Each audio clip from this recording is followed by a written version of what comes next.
السلام عليكم ورحمة الله وبركاته. الحمد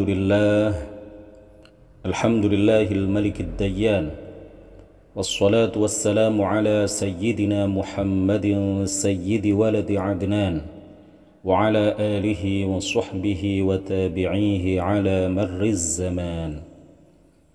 وأشهد أن لا إله إلا الله وحده لا شريك له، المنزه عن الجسمية والجهة والزمان والمكان.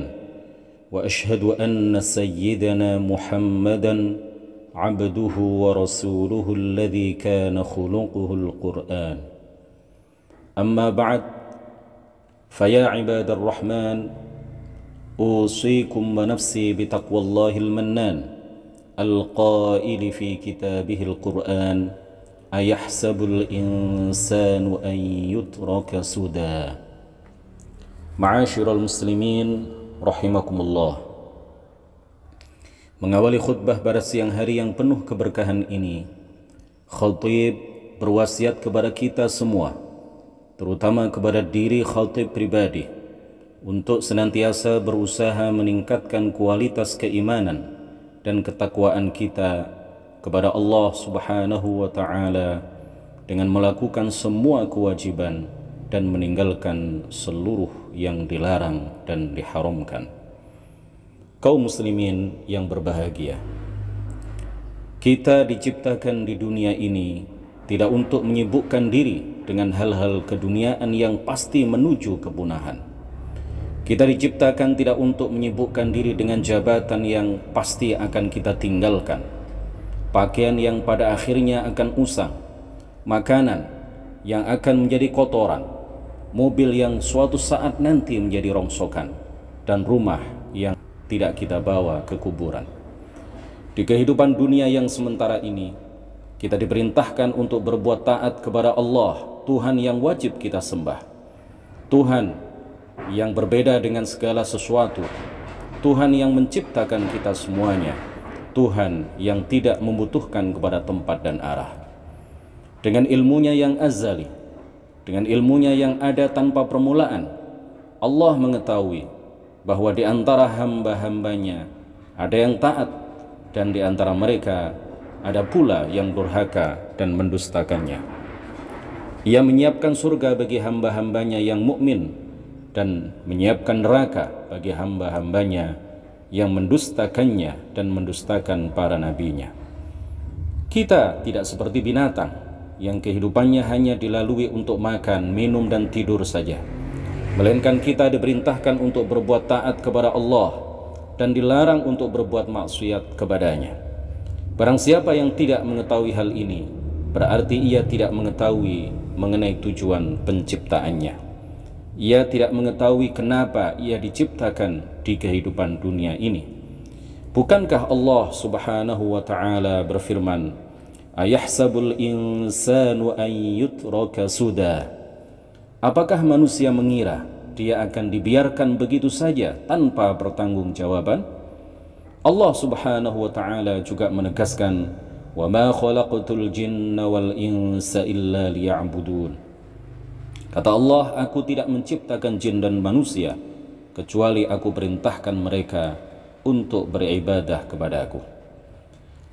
Mereka yang tidak mengetahui untuk tujuan apa mereka diciptakan di dunia ini, maka berlaku pada diri mereka sabda baginda Rasulullah sallallahu alaihi wasallam, innallaha yubghidu kulla ja'dhariyyin jawad sakhabin bil aswaq jifatin bil lail himarin bin nahar arifin bi amri dunya jahilin bi amril akhirah. Rawahu Ibnu Hibban.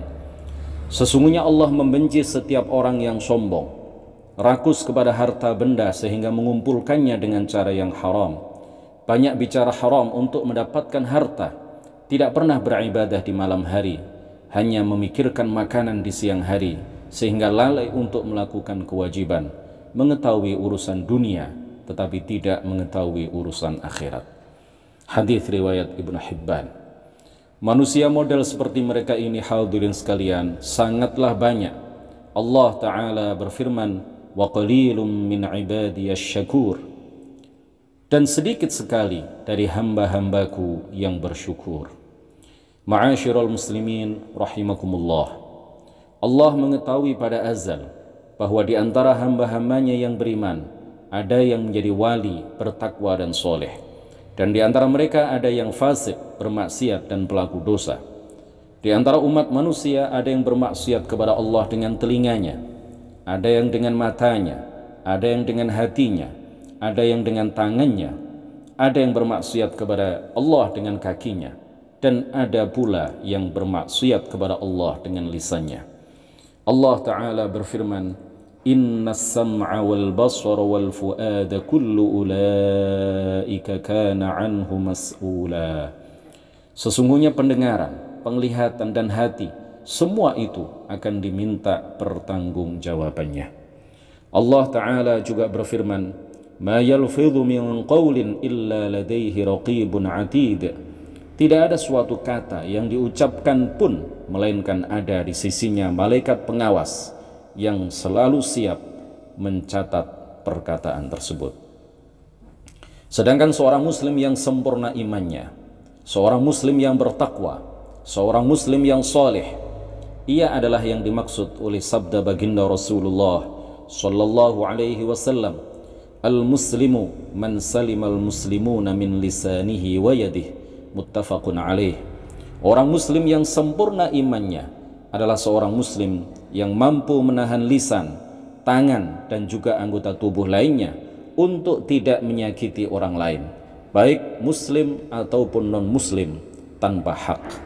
Hadis riwayat Al-Bukhari dan Muslim, muttafaqun alaih.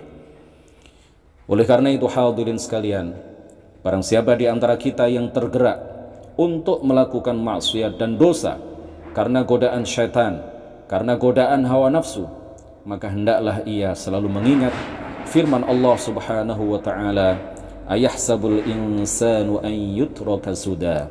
Apakah manusia mengira dia akan dibiarkan begitu saja tanpa pertanggungjawaban? Ma'asyiral muslimin rahimakumullah. Berbuatlah untuk akhiratmu seolah-olah engkau mati besok. Berusahalah untuk mengumpulkan bekal akhirat sebelum engkau dikejutkan oleh malaikat maut. Israel tidak akan permisi kepada siapapun. Jika ajal seseorang telah tiba, Israel akan mengeluarkan roh dari jasadnya. Anak kecil yang masih menyusu kepada ibundanya, remaja yang kuat badannya, orang sehat yang tidak pernah sakit sekalipun, semuanya jika ajal telah tiba, rohnya akan berpisah dari badannya. Betapa banyak orang sehat yang mati tanpa sakit.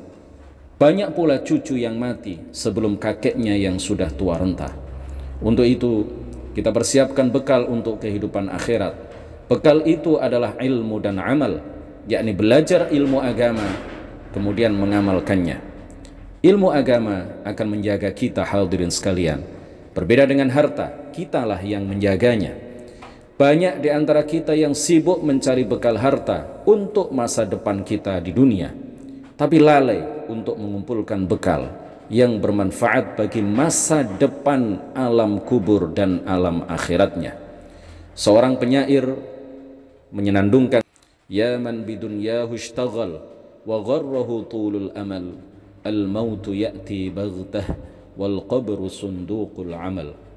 Wahai orang yang disibukkan dengan urusan dunia dan terbuai dengan panjangnya angan-angan, ingatlah, kematian itu datang tiba-tiba dan kuburan adalah tempat balasan amal. Ma'asyiral muslimin rahimakumullah. Demikian khutbah singkat pada siang hari yang penuh keberkahan ini. Semoga bermanfaat dan membawa barokah bagi kita semuanya. Amin. Aqulu qawli hadza wa astaghfirullah li wa lakum fastaghfiruh innahu huwal ghafurur rahim.